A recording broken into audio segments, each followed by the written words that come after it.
Hey there, Seahawks. It's Miss Adams, and in this video, we're going to learn about binomial random variables. All right, a binomial setting arises when we perform n independent trials of the same chance process and count the number of times that a particular outcome, called a success, occurs.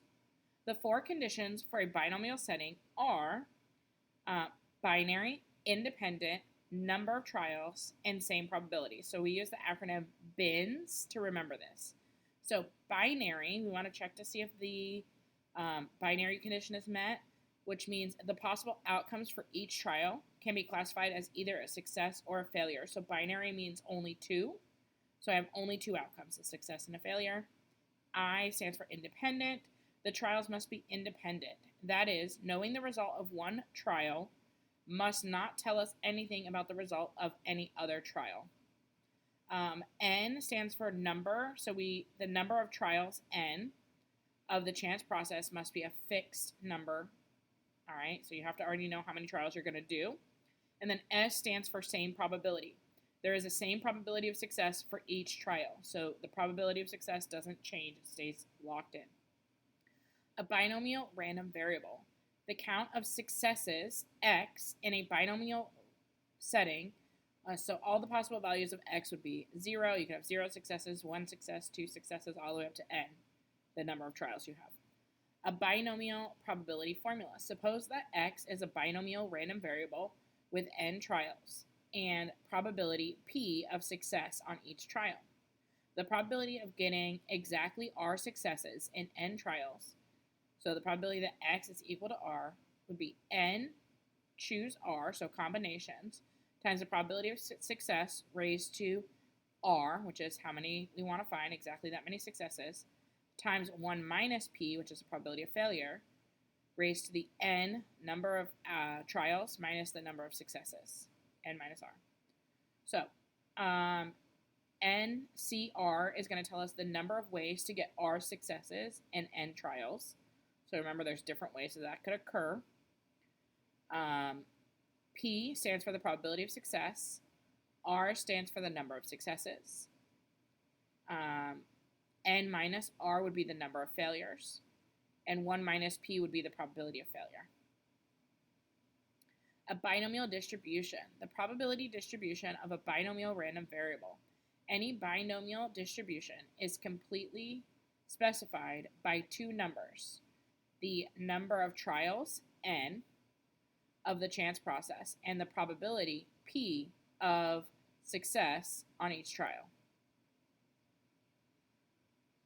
All right, an example, identifying a binomial setting. Determine whether or not the given scenario describes a binomial setting. Justify your answer.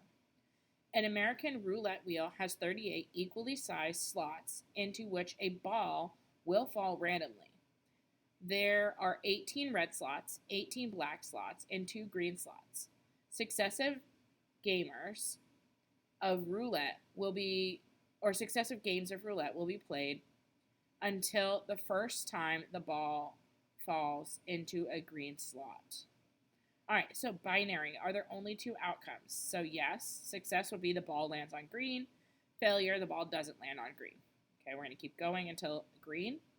These would be independent. Knowing the color of the slot the ball falls into on one play tells you nothing about the color of the slot on another play. So each roll that I spin, the events are independent. N, number of trials. Do I have a set number of trials? Well, this says that I'm going to keep going until the ball lands on green. So no, there is not a fixed number of trials. So this is not a binomial setting. All right. Another one, identifying if this is a binomial setting. Professional football teams in the NFL must play 16 regular season games. Each game begins with a coin toss to determine who gains possession of the ball first. Suppose one team is chosen and you record the number of times they win the coin toss in one season. All right, so is this binary?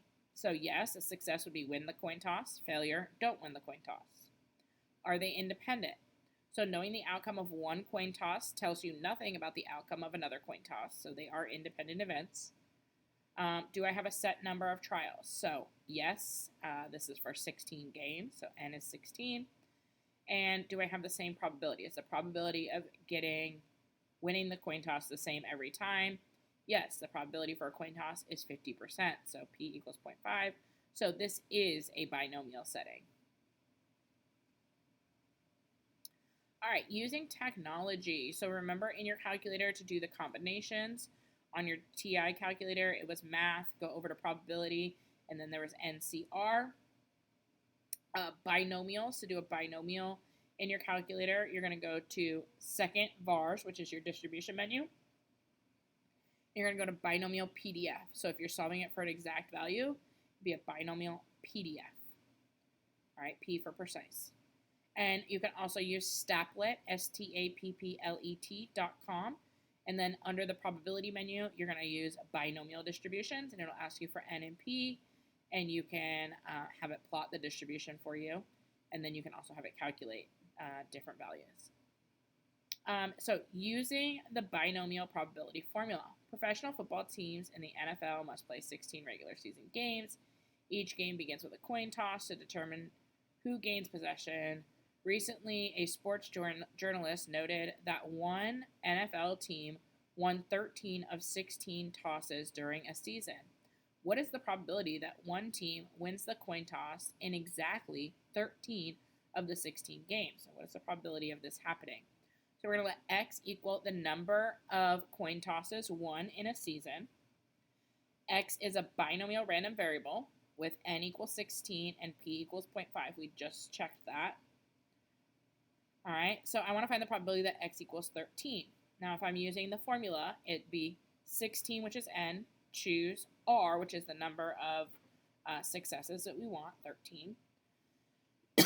Probability of success is 0.5 raised to the 13th power, 1 minus 0.5 raised to the n minus r.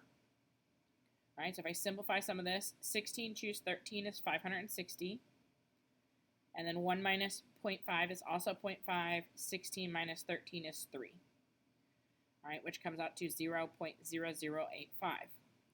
Okay, I could also go to second vars in my calculator and do a binomial PDF. N would be 16, P would be 0.5, and X would be 13. And then we would get this same 0.0085. All right, graphing a binomial distribution. According to a recent government statistic, 11.8% of all Americans aged 25 or over hold a master's degree, professional degree, or doctoral degree. Randomly select 6 Americans aged 25 or over and let X equal the number out of these 6 that hold such a degree. Make a histogram of the probability distribution of X. Describe its shape. All right, so we're going to use technology to do this. So if we go to Staplet and we do binomial and we can have it create the probability distribution for us, it looks something like this. We can also go into our list. So out of 6 in our calculator, we go to Stat, Edit. In list 1, we would put 0, 1, 2, 3, 4, 5, 6. In list 2, I would go to the top, highlight list 2, and click on it so I could put a rule in there. And then I would go to second vars, binomial PDF, and I would put N is 6, P is 11.8, and X is everything that's in list 1, and then have it calculate. And it'll give us all of the binomial PDF values for each, for 0 successes, 1 success, 2 success, 3 success, 4 success, 5 success, and 6 successes, and then I can graph those on my histogram. All right, so the graph is skewed right with a single peak at x equals 0. And if you look at when x equals 4, x equals 5, and x equals 6, they have such low probabilities that you can barely see them with this scale that we have drawn. All right, go Seahawks.